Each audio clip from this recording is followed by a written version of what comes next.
இறைநிலையானது இருளாகவும் மௌனமாகவும் நிற்குணமாகவும் உருவமற்றதாகவும் எங்கும் உள்ளதாகவும் உள்ளதுதான் இறைநிலை. அதைத்தான் சுத்த வெளி என்று சொல்றோம். அந்த சுத்த வெளி எப்படிப்பட்டது என்று கேட்டால் ஒரு பேராற்றல், தன்னிருக்க சூழ்ந்தழுத்தும் பேராற்றல். இதை மனசை வச்சுக்கணும். இறைவனுடைய ஆற்றல் எது என்றால் தன்னிருக்க சூழ்ந்தழுத்தும் பேராற்றல். தன்னையே, ஏன்னா அதை விட வேறொன்று இல்லாததுனால அதுல விருத்தியாகிற சக்தி எல்லாம் எங்க போகும்? தன்னிலேயே விருத்தியாகிற போது தனக்கு இறுக்கமாக மாறுது. தன்னிருக்க சூழ்ந்தழுத்தும் பேராற்றல். இன்னொரு பொருள் தோன்றியதானால் அதை சூழ்ந்தழுத்தி கொண்டிருக்கிறது. அத்தகைய ஆற்றல் தன் இறுக்கத்தினாலேயே எந்த இடத்துல மடிப்பு விழுந்ததோ அதெல்லாம் திரட்சி அடைந்து மேலும் அதே சூழ்ந்தழுத்த ஆற்றலாலே சுழற்சி விரைவு கொண்ட போது விண் என்று சொல்றோம். ஆகாசம், விண், உயிர் சக்தி என்ற பெயர் ஒண்ணுதான்.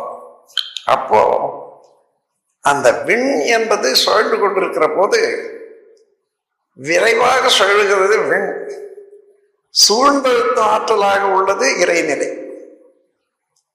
அப்ப விண்ணுக்கும் இறைநிலைக்கும் இடையே ஏற்படக்கூடிய உரசல், அந்த உரசல்ல இருந்து அலைகள், கோடான கோடி அலைகள் வந்து கொண்டே இருக்கிறது அல்லவா?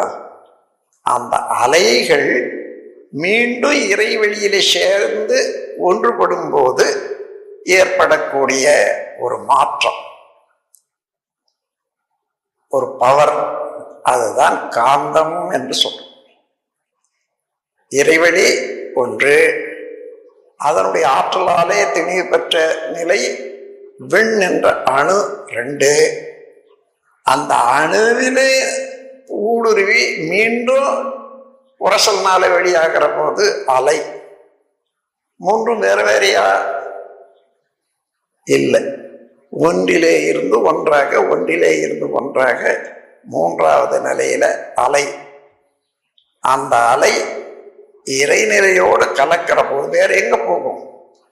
எந்த அளவு கலந்து விரிகிறதோ அந்த அளவுக்கு அது காந்தம் என்ற சொல். அது தெய்வ சக்தி, காந்த சக்தி, பிரணவ சக்தி என்றெல்லாம் சொல்லுவாங்க. வேதங்கள்ல பிரணவம் என்று சொல்றது இந்த சக்தியை தான். பிரணவம் என்றால் சிவமும் சக்தியும் சேர்ந்த ஒரு கூட்டு, அதுதான் பிரணவம். சிவம் என்பது சுத்த வெளி, அகண்டாகாரம். சக்தி என்றது அதனுடைய இறுக்கத்திலே இருந்து தன்னிலேயே தோன்றிய ஒரு நுண்துகள் சக்தி. அப்போ சக்தியினுடைய அலையும் இறைவெளியும் ஒன்று சேர்ந்ததுதான் காந்தம். இப்போ இந்த காந்தம் எந்த இடத்துல இல்லை பாருங்க. இந்த பிரபஞ்சம் முழுவதும் எங்க நாம் எந்தெந்த பொருளை பார்க்கிறோமோ அதெல்லாம் அணுக்களின் கூட்டு தானே. அந்த கூடிய அணுக்கள்லையும் ஒன்று கூடாத தனித்தனியா இயங்கி கொண்டிருக்கக்கூடிய அணுக்களுக்குள்ளாகவும் அங்கிருந்து உற்பத்தி ஆகக்கூடிய அலை காந்தம் தான். அப்போ பிரபஞ்சம் முழுமையும் காந்தம் இல்லாத இடமே இல்லை. அந்த காந்தத்தினுடைய தன்மாற்றம் அழுத்தம், தள்ளுதல், கொள்ளுதல்.